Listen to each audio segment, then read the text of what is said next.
Another team that we're not really talking about, and we can go ahead and jump right in here, is the Clemson Tigers, and what Dabo's got in front of him to bounce back, because there were a lot of pissed off people in Death Valley last year. That program is going to have to really show some things this year. But Nard, let's hear your take on the Clemson Tigers and what you think Dabo is able to accomplish this season. Yeah, I think that there's some encouraging signs out of Clemson. They finally started using the portal a little bit. I love what they have at receiver with TJ Moore and Bryant Wesco coming back. Gideon Davidson, running back. I don't think he's special. He's not like a CJ Spiller or a Travis Etienne, but he's solid. He's a solid hard runner.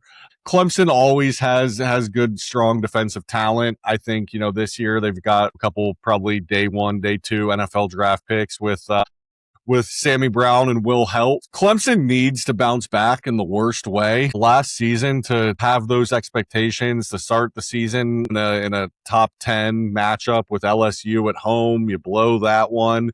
It's so funny. The conversation coming out of that game was, that's probably 2 playoff teams that we just saw go head to head. And then, LSU got the win, and then both their seasons kind of fell apart. And then Brian Kelly got fired, and, Dabo under fire. Clemson was 3-3 after starting the season as a top 10 team, but their schedule this year, they open the season down in Baton Rouge. It'll be Lane Kiffin's first game in Death Valley. That'll be very interesting. They got to go out to Cal on a Friday night with that stud quarterback that Cal has. Then they host Miami.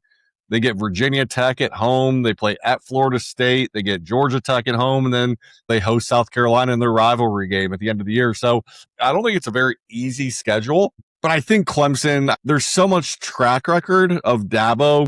He's got his offensive coordinator back now. Chad Morris is back. Chad Morris was the OC from 2011 to 14, with Taj Boyd and DeAndre Hopkins and Sammy Watkins. The offensive identity should be back to Clemson football. You know what you're going to get on defense with Clemson's. I think they're going to have a rebound year.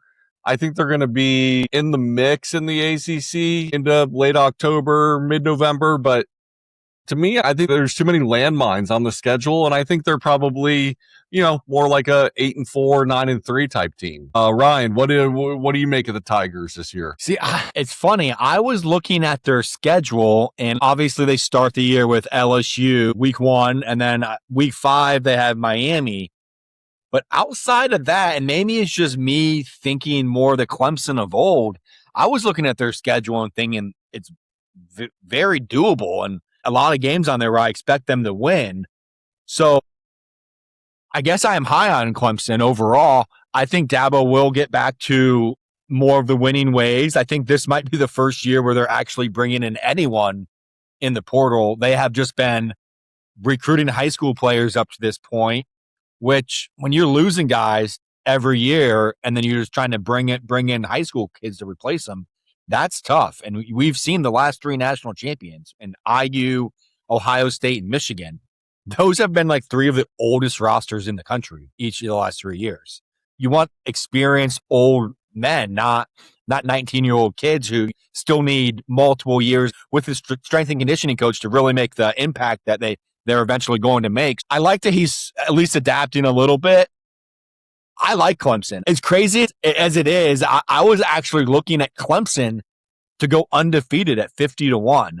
I didn't end up placing it. I'm not going to, but I was just thinking about it like 2 years ago. If you told me you can get Clemson to go undefeated at 50-1, I'm hammering that. And then I look at the schedule and I go, could they beat LSU? Could they beat Miami? I was kind of looking at it as like, that's kind of like a 50-1 parlay. Because if they beat those 2 teams, I do expect them to go undefeated, especially regular season. I didn't pull the trigger because I don't think they will actually beat both those teams, but they're plus 350 against LSU. And if they're about that same odds against Miami, that parlay is really about 18-1, not 50-1. But I think Clemson gets back to being Clemson and is right in the conversation with making the playoffs. I mean, they won the ACC 2 years ago, and they were in the playoffs, and then they still had to go to Texas in that round 1 game.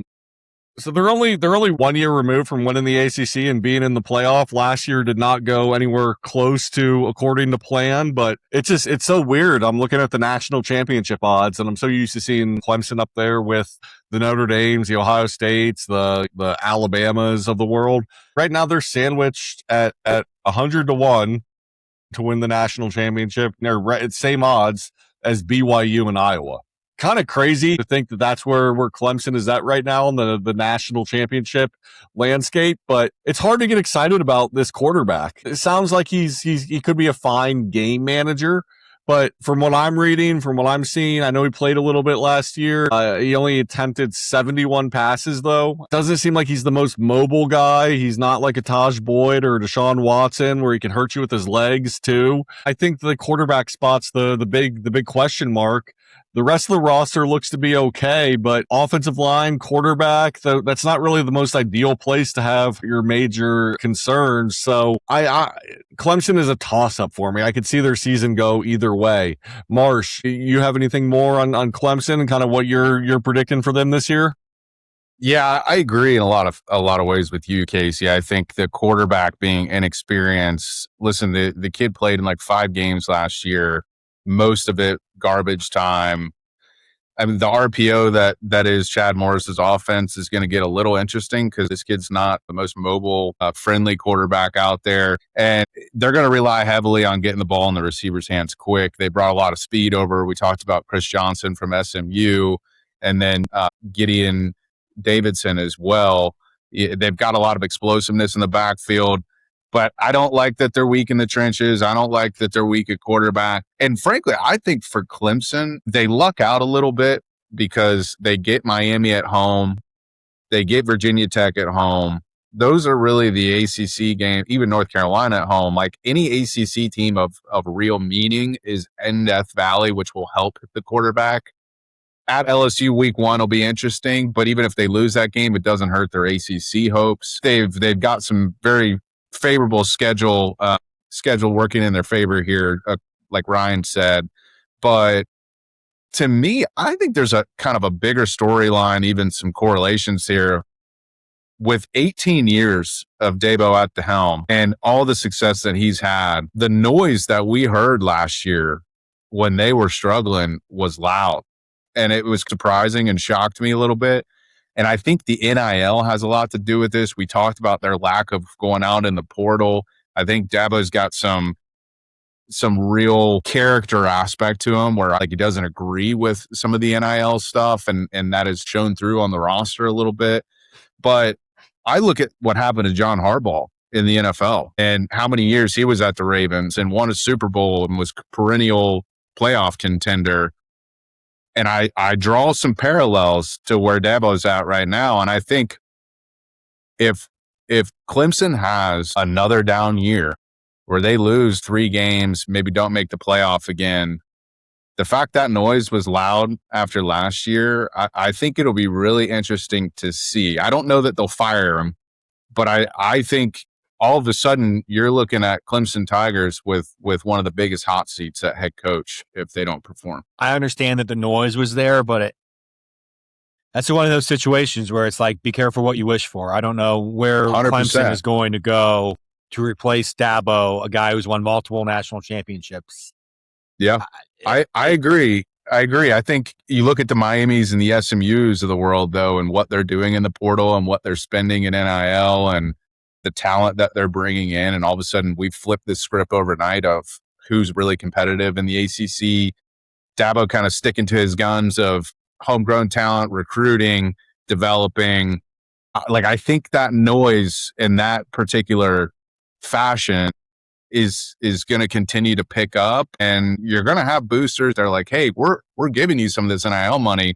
You're trying to give it to recruits versus getting the portal, or we're not seeing the overnight results that some of these other teams are. I feel like there's a stubbornness to Dabo, and it may cause some friction. I don't know that it's fireable offense. I think going into next season in 2027, there's going to be a lot more of that. and expectations, like winner or you're out kind of thing. I feel some tension there, and maybe it's just me, but it could be interesting. All right, let's look at Clemson's futures real quick. So over under for Clemson in the regular season is 7.5. Over 7.5 is minus 135. Under 7.5 would pay plus 115. To win the ACC, they are plus 1,500 on Hard Rock, which may be a little inflated because Miami's odds are a little bit deflated being here in Florida. To reach the playoff, Clemson is plus 700 to reach the playoff as a yes.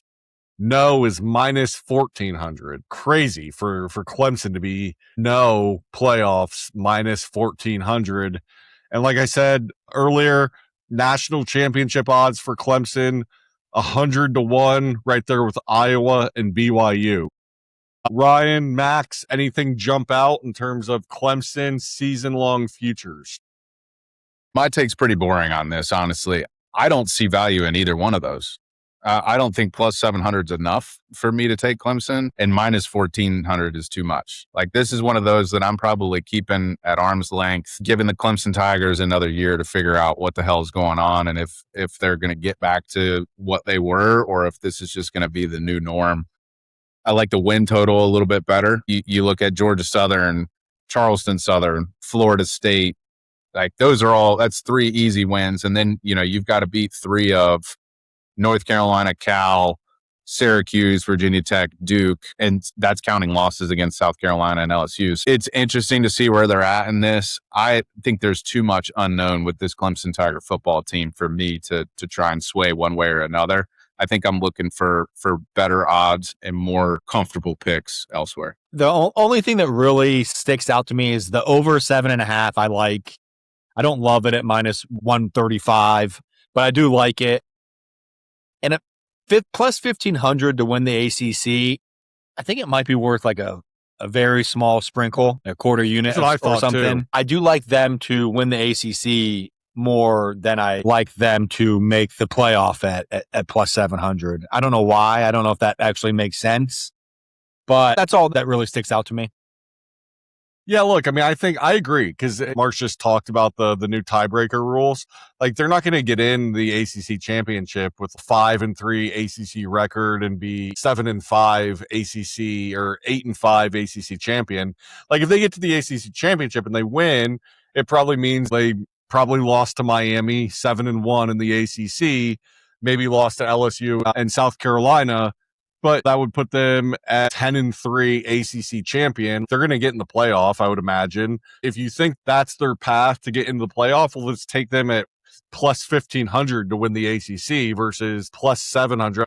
I guess you get them as an ACC championship game loser, but I don't see that path as clearly as being 7-1 with only 1 loss in conference to Miami and then getting to the ACC championship, maybe a rematch with Miami, and they win. Miami's already in, and they get in that way, and you cash your 15-1 ticket on them being ACC champion. I don't hate that at all as a sprinkle either, Ryan.